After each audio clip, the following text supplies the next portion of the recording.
Welcome to the deep dive. So, behavior modification. It's something a lot of you have been asking about. We've been digging through tons of academic research to bring you guys the most important Oh, takeaways. yeah. It's quite a fascinating field. Definitely. Like a crash course on how our actions can be shaped and changed, but all based on science, real research, not just like someone's opinion. Yeah. We'll even get into how much of our behavior is really just conditioning from way back, which is kind of wild when you think about it. Yeah, you'll be surprised. There are so many aha moments when you start to see these techniques like everywhere in daily life. Absolutely. So to get us started, like what even is behavior modification? Definition time. Okay, so behavior modification, it's about analyzing and then modifying human behavior. You have to do both. Okay. And the core idea is that our actions aren't just random, right? They're tied to what's going on around us, Mhm. our environment. So if we understand that connection, then we can influence those actions. So it's not about changing who someone is deep down, but more like how they act based on their surroundings. Exactly. We're not trying to change personalities. That's not the goal. We're looking at how someone's environment shapes their behavior, and then we work with that. Okay, that's an important distinction. So how does this actually work? Like what makes behavior modification tick? What are the big Well, principles? there are 7 key characteristics. It's all very systematic. 7. Okay, lay it on me. Right. Number 1, it's all about observable behaviors, what people actually do, not like their internal personality traits. Yeah. That's not what we're focusing on here. Gotcha. Actions speak louder than words kind of thing. Exactly. Second, it's all rooted in science, real data, specifically applied behavior analysis, which has a ton of research behind it. So no armchair psychology here, huh? It's the real deal. Yep. And another key characteristic is focusing on the current environment. Not so much digging into someone's past, more about what's happening in their life right now that's affecting their actions. So the past is less important than the present in this approach. Yeah. I mean, we can't change the past, but we can definitely change things in the present to have an impact. Makes sense. What else? Okay, so the techniques themselves are described really precisely. That way, whoever's using them, whether it's a therapist or, a parent, can do it correctly. So there's a real method to the madness. Totally. And here's something that might surprise you. These techniques aren't just for like therapists in a clinical setting. Anyone can use them. Parents, teachers, even your boss. Oh, wow. I didn't realize it was that widely applicable. It is. They're for everyday life to help nudge things in a better direction. Okay, that's really interesting. Makes it much more relevant to everyone listening, I think. What else makes behavior modification unique? Let's see. Another big thing is that it always wants measurable change. We want proof. It's not enough to just like think it's working, right? We need to see actual evidence. Data is king. Exactly. Data is king. And lastly, there's a really strong focus on what we can change right now in the present moment. We don't get bogged down in the past because we can't do anything about it. Right. Focus on what we can control. Exactly. Okay, this is making a lot of sense. Focus on actions, the present environment, and actual measurable changes. It's a very practical approach. Yeah. But how do we actually go about changing behavior? Like, what are the tools in the behavior modification toolbox? That's where we get into the world of conditioning. Respondent and operant conditioning, to be precise. Oh, yeah, I vaguely remember those from Psych 101, but a refresher would be great. Let's start with respondent conditioning. What is that all about? So respondent conditioning, it's also called classical conditioning sometimes. Basically, it's learning through association, like Pavlov's dog. Oh, right, the bell and the drool. That's respondent conditioning. Yeah, exactly. He paired the bell, which is just a neutral sound at first, with food, which naturally makes a dog drool. And over time, the dog learned to connect the bell with food, so he'd start drooling even without the food being there. Just from the sound of the bell. Yeah. Crazy. Yeah. But it's not just dogs. It's us too. Did you know even our adult behaviors, things we think are totally rational, can be driven by this, like unconscious classical conditioning from our childhood? Wow, I never thought about it that way. That's a really good point. So, okay, my dog going nuts when he hears the treat jar, that's respondent conditioning, right? Because he can't help but expect a treat. But how is that different from operant conditioning? Good question. So respondent conditioning, that's about involuntary responses. Like you can't control drooling, right? Hmm. But operant conditioning, it's all about the consequences of our actions shaping our voluntary behavior. Do something good, get a reward. Do something bad, get a consequence. Okay, I'm starting to see the difference. So with operant conditioning, you're saying we learn to repeat actions that have good outcomes and avoid the ones with bad outcomes. That's it. It's learning through reinforcement or punishment. And there are four main types within operant conditioning: positive reinforcement, negative reinforcement, positive punishment, and negative punishment. Okay, 4 types, all with slightly different flavors. I'm ready. Hit me. All right, so first, think of it this way. Reinforcement always means you're trying to increase a behavior, while punishment means you're trying to decrease it. Okay, that makes sense. Increase good, decrease bad. Got it. Right. And then positive just means you're adding something, while negative means you're taking something away. So, like, positive reinforcement would be giving my dog a treat when he sits, because I'm adding something good to make him sit more. And negative reinforcement would be, taking away something bad to increase a behavior. So if my dog hates his harness and I only take it off when he sits calmly, that would be negative reinforcement. Bingo. You're picking it up quickly. Now, how about punishment? Remember, punishment is about decreasing a behavior. Right. So positive punishment would be adding something unpleasant to decrease a behavior, like spraying my dog with water when he barks too much. Yep. And negative punishment is like taking away something pleasant to decrease a behavior. So like ignoring him when he jumps on me because I'm taking away attention, which he wants. You got it. You've nailed all four types. Phew. It's actually easier than I thought once you break it down. But how do we actually use all this knowledge to actually change behavior in real life? Well, that's where the specific techniques come in. One that's super effective is called stimulus control.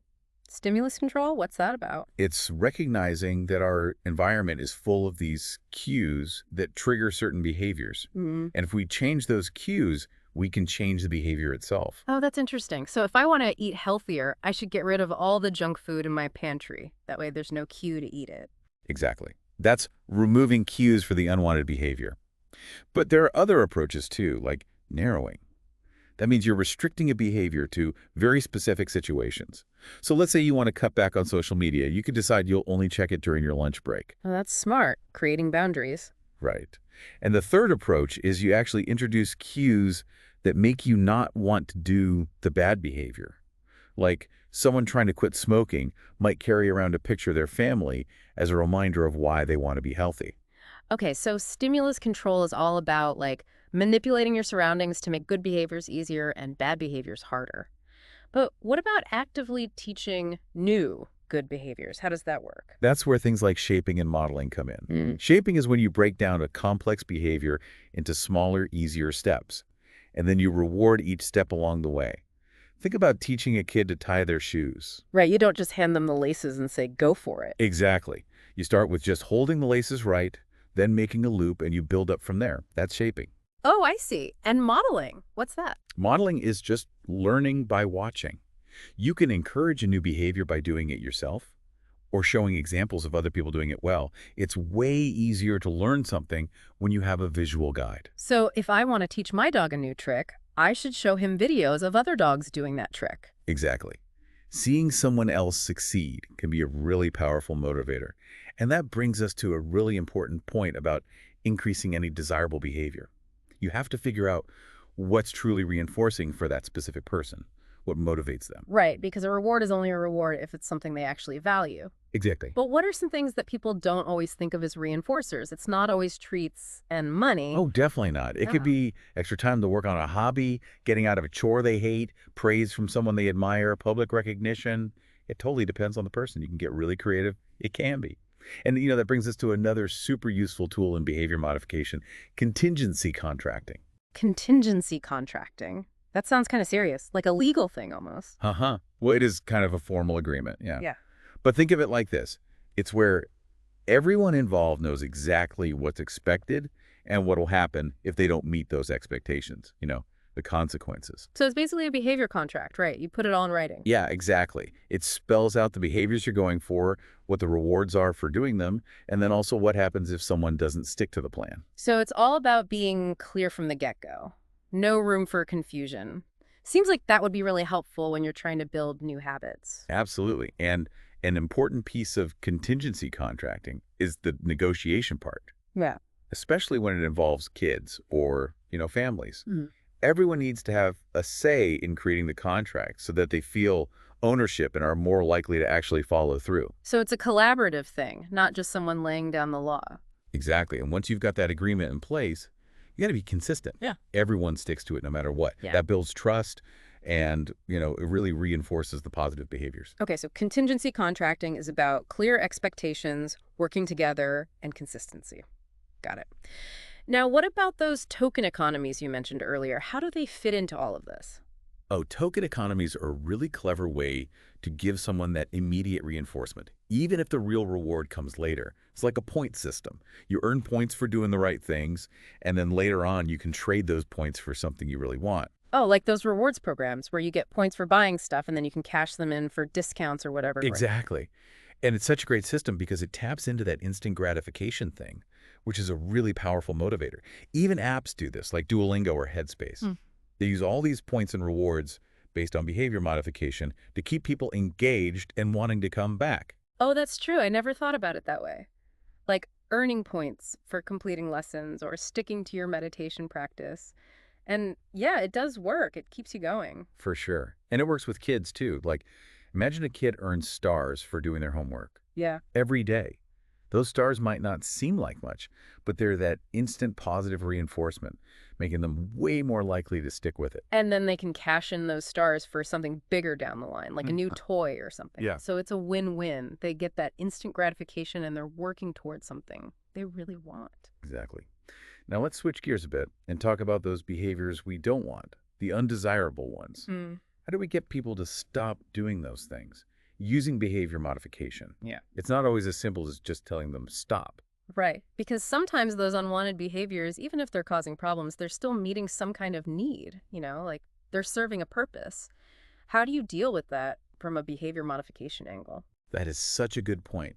One of the most important principles is to actually replace those undesirable behaviors with something better, something positive. Right. Instead of just trying to eliminate them altogether, we want to give people a different way to meet that need or, achieve that goal. Oh, that makes a lot of sense. So it's not just about stopping the bad, it's about giving them a good alternative to take its place. Exactly. And one of the most effective ways to get rid of an unwanted behavior is through extinction. Extinction. Now, I know we're not talking about dinosaurs here. Right. So extinction in behavior modification just means we stop giving the thing that's keeping that behavior going, the reward. We basically cut it off. So if a behavior isn't being rewarded anymore, it'll just kind of fizzle out. Exactly. It's like, imagine a kid throws a tantrum to get attention and the parents completely ignore it. Like every single time. They don't give in, no reaction. Those tantrums are going to decrease because they're not getting that attention they wanted. So you're basically severing the link between the behavior and the reward. And without that connection, the behavior weakens. Exactly. But gotta be honest, extinction can be tough to pull off in real life. Yeah, I can imagine. It probably takes like a ton of patience and consistency. You got it. First of all, you have to be so consistent. If you give in sometimes, even just once in a while, it actually makes the behavior even stronger. Because now the kid knows that, hey, sometimes these tantrums actually do work. It's like a slot machine. Sometimes you lose, but that chance of winning keeps you pulling the lever. Perfect analogy. Yeah. And then there's the thing called the extinction burst, which can be, kind of a nightmare. Extinction burst. Okay, that sounds ominous. What is that exactly? So basically, when you're doing extinction, sometimes the behavior actually gets worse for a little while before it starts to get better. It's like the person is trying extra hard to get that reward they're used to. So the kid, might throw even bigger tantrums before they finally start to realize it's not working. Oh, I see. So you have to be prepared for that, huh? Buckle up and ride it out. You got it. Stay strong, ride it out. It does get better. Eventually. Okay, extinction. Powerful tool, but definitely not for the faint of heart. I'm taking notes here. Now, what about punishment? How does that fit into the whole decreasing unwanted behaviors thing? Yeah, punishment is trickier. It can work, sure, but it's not always the best way to go.